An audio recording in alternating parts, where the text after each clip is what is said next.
racist pig cops. These are the pigs of the power structure. When I think about the Black Panthers, I'm really inspired by is the idea of coming up with a really well-branded way of saying there's inequality out there that needs to be addressed, and rather than just being a victim, you can create your own organization to empower yourself and also be a symbol of resistance to dominant injustice. I read Bobby Seale's book, Seize the Time. What I really liked about Bobby's book is that it pretty much covered all the bases in terms of, I think, a very human look at what was going on with him and the movements at the time, and I really dug that. So that moved me to want to make a portrait of him as a hero.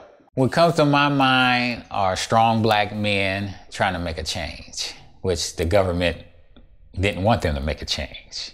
The piece that I submitted for the show, it has Eldridge Cleaver, and it has one of his famous quotes up there. Just read it and put everything together. It says it all. We didn't have anybody in the seats of government representing our community that gave rise to the Black Panther Party.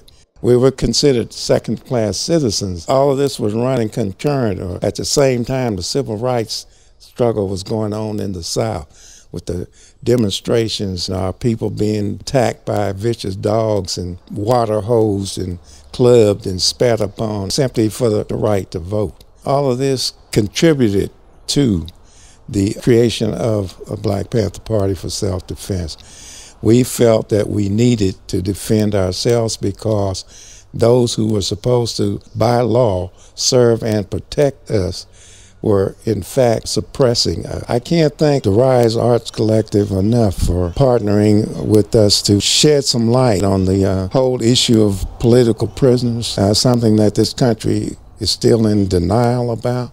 They will not admit to the fact that they hold political prisoners in this country. Who are victims of COINTELPRO. We define the pigs as those who are actively involved in the machinery of oppression.